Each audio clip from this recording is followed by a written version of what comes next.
Okay, Adam Silver says that the 2026 NBA All-Star Game is going to be World versus USA, and I couldn't disagree more with how stupid that decision is. And it really comes down to one thing only. There's a lot of good international players, but it's a top-heavy thing. There's not enough good international players that it's going to be so balanced when you have an All-Star game. And I'm going to run through the list right here. All the guys in the world that'll be quote unquote on the world team: Jokic, Giannis, Luka, SGA, Wemby. That is your tier one guys. And Joel Embiid, if his knee isn't completely shattered next year again. Then you can have guys like Şengün, Siakam, Lauri Markkanen, Domantas Sabonis, and everybody's favorite, Rudy Gobert. That would be a version of that team. And then these are the USA guys: LeBron, Steph, KD, Tatum. Those are your locks that are going to be on USA. Maybe take Tatum out because of the Achilles. You got Brunson, Ant, Cade, Harden, J-Dub, Evan Mobley, Jaylen Brown, Tyrese Halliburton, Dame, Anthony Davis, Darius Garland, Triple J, Tyler Hero, Devin Booker, John Morant, De'Aaron Fox. Those are all guys that have been All-Stars over the course of the last 2 seasons. 80% of those dudes are not going to be All-Stars again if you do World versus USA. So 125 international players were rostered at the start of opening day this past season across all 30 teams.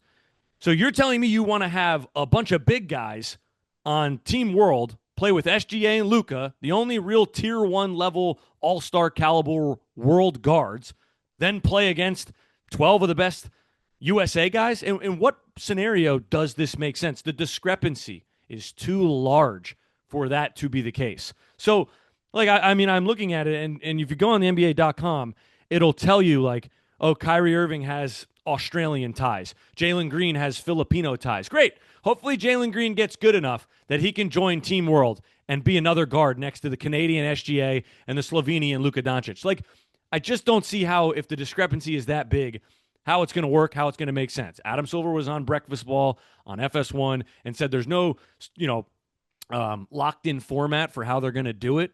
Because if you look at how the NHL did the Frozen Four, I think it was Finland, Sweden, Canada, United States.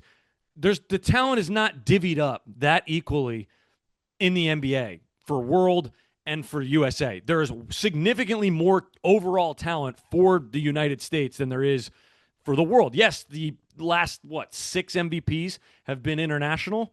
My camera's going out in and out here. I just don't think there's any scenario, though, that the discrepancy being this big between the USA players and the world players is going to make this format make any sense. Of course, as mentioned, Jokic, Giannis, Embiid, Luka, SGA.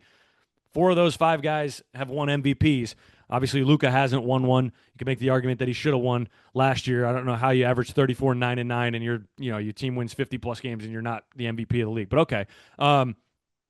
I get it, but I just think, okay, we're adding in Wemby. But we're going to sit there and just say, yeah, well, Karl Anthony Towns and Pascal Siakam and Alperen Şengün, he was an all-star this year.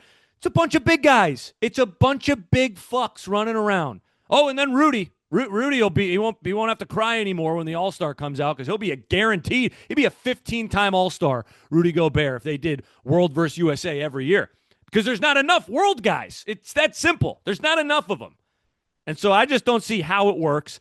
What else did I have? Yeah, 15. Oh, that was the other stat. So of all the 125 international players that were rostered to start the 2024-2025 season, only 15 of them have been All-Stars. 15. Jokic, Giannis, Luka, SGA, Wemby this year, Şengün, Siakam, Karl Anthony Towns, Joel Embiid, Lauri Markkanen, Domantas Sabonis, Rudy Gobert. And again, I think they're including the Kyrie Irving Australian tie as well on that list, which I should have maybe done the research on how he has an Australian tie. I don't really give a shit. Point is he's pretty American, so he'd also fit in on the American side. And again, not to beat a dead horse, but there's locks for the Team USA. So, like, you're going to always have LeBron, Steph, KD. If Tatum was healthy, Ant's going to be on there. That's 5 guys right there that are surefires taking 5 spots. That leaves 7 spots for like 20 dudes. And yeah, some guys could have a down year, but Zion Williamson and John Morant, they could just all of a sudden have a really good season next year and be considered all-stars. Jaylen Brown, Jason Tatum's not going to be there, so he could be an all-star. Tyrese Halliburton, he wasn't an all-star last year, but he was the year before. He'll probably be an all-star next year, given the fact that he's playing in the NBA Finals. They'll probably make sure he's in that game. Devin Booker, he's not going to have as much of a down year as he did this year. Next year, he'll be an all-star.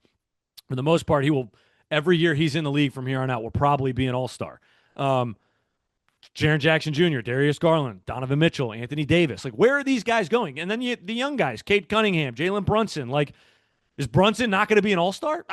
It's just, if you do World versus USA, there might not be a spot for him. So that's my concern, which is where I come in to empathize with, like, Cade Cunningham, a first-time all-star this year. What did he play? 5 possessions in the horrible format that they tried out this year? Like, these things matter. The reason I'm pointing it out is because these resume things matter for a guy like Cade Cunningham, for a dude like Evan Mobley. Young guys, first all-star appearance. Can you stack them up, and by the end of your career, you're a 9-time all-star? Well, you won't be a 9-time all-star if they do World versus USA, because you are inevitably, if you are a Tier 2 NBA American all-star, going to get snubbed. 1 year, 2 years, might be multiple years. And I think that if you're not, it's already hard enough to be in the top 15 and make an all-NBA team. Like Jalen Williams, third-team All-NBA, he 100%. You do this format, that guy's not making the all-star team next year. He's just not. He's not popular enough. His name's not big enough. They're not going to make him one of the 12 Team USA guys. They just won't do it. And the Thunder very well probably going to win the championship. And their second-best player will have to fight tooth and nail to be in the conversation, to be on the all-star team. So I think that part of it hurts. And I don't think that, if they do it for 1 year, fine. I still think it's stupid. I think it's stupid to mess around with a format that's clearly broken and a system that no one cares about, and an event, quite frankly, that nobody cares about. You change the format, and LeBron James milked an injury, showed up the day of the game and said, hey, guys, I'm not playing. And you know what? Thank God he didn't play, because watching the lag time and the downtime between the ball actually being in play, what a waste of everybody's time last year's All-Star event was. Thanks for the first ever MC, Kevin Hart. Hadn't we had enough?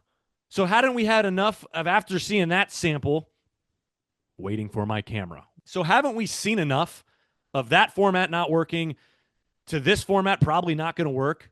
Not to mention you're going to have Jokic and Luka, two of the best players on Team World, who don't give a shit about the All-Star game. They've told you with their actions. Luka was taking 94-foot heaves in the game 2 years ago where both teams almost scored 200 points. And Jokic doesn't want to play. He's very content on I don't look good in All-Star games. I'm not that kind of player. And he's not. So good luck with that format. I think it's going to be a waste of time. Just go back to East-West. Maybe bring back the Elam ending, because those games where LeBron hit the game winner in Cleveland, I think it was, and he won the All-Star MVP in 2020. Like, those games were competitive. I don't know why we ran away from that format. Maybe you don't need the draft and all that, whatever. I'm not going to keep going. I just think a lot of these USA guys that are all-star worthy, I mean, everybody wanted to whine and complain for Norman Powell. He's an all-star. Yeah, did you watch the second half of the season? He wasn't an all-star. He just had a really good season in comparison to some of his other ones. But the guys that actually deserve to be on the all-star team, we're going to see a number of these American players get snubbed, and we're going to be sitting there watching Domantas Sabonis, Rudy Gobert, Pascal Siakam, and Alpi Sengun run up and down the floor in what is supposed to be an all-star caliber event. And Cade Cunningham, Jalen Brunson, Devin Booker, John Morant, those guys will be sitting at home. Why? Well, there wasn't enough spots for them. So